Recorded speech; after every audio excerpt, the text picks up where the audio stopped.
ভাই বোন দুজনেই যদি বিয়ের উপযুক্ত হয়, এ সময় ভাইকে কি বোন বুকে জড়িয়ে বুকের উপর মাথা রেখে শুতে পারবে? ইসলামের ভিত্তিতে জানতে চাই, দয়া করে জানাবেন। না, এটা কোনো অবস্থায় নেই, এটি জায়েজ হবে না। এই জন্য যদিও ভাই বোনকে স্পর্শ করতে পারবে, কিন্তু বুকের উপর এটা শোয়া, বিশেষ করে বোনের বুকের উপর শোয়া, এটি কোনো অবস্থায় ঠিক হবে না। এখানে রয়েছে এমন সেন্সিটিভ কিছু অর্গান যেটি মূলত ভাইদেরকে পরবর্তীতে অশ্লীল কাজে অথবা খারাপ কাজে অনুপ্রাণিত বা উদ্বুদ্ধ করতে পারে। সে কারণে এটি করবে না। বরং রাসূলুল্লাহ সাল্লাল্লাহু আলাইহি ওয়াসাল্লাম বলেছেন, যদি ভাই বোনেরা তারা যদি একটু বড় যখন হয়, মানে ৭ বছরের পর যখন তাদের ১০ বছর হয়, রাসূলুল্লাহ সাল্লাল্লাহু আলাইহি ওয়াসাল্লাম বলেছেন ১০ বছর, অধিকাংশ বাচ্চারা কিন্তু ১০ বছরে তারা বালেগ হয় না। রাসূলুল্লাহ সাল্লাল্লাহু আলাইহি ওয়াসাল্লাম বলেছেন ওয়াফাররিকু বাইনাহুমা ফিল মাদাজি'i, যে তাদের বিছানাগুলোকে আলাদা করে দিতে বলা হয়েছে।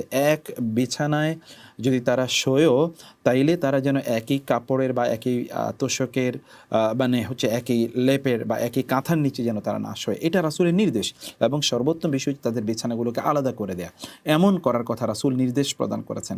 এমনকি ছেলে ছেলে হলেও মেয়ে মেয়ে হলেও, সেক্ষেত্রে আপনি একই অবস্থায় মানে দুজন একই মানে একজন আরেকজনের উপর ঘুমিয়ে থাকবে, এটা কখনোই হতে পারে না। বুকের উপর ঘুমিয়ে থাকবে, এটা হবেই না। এটি কোনো অবস্থায় জায়েজ নেই। সালাফি.9 রাসূলের কথা বলে।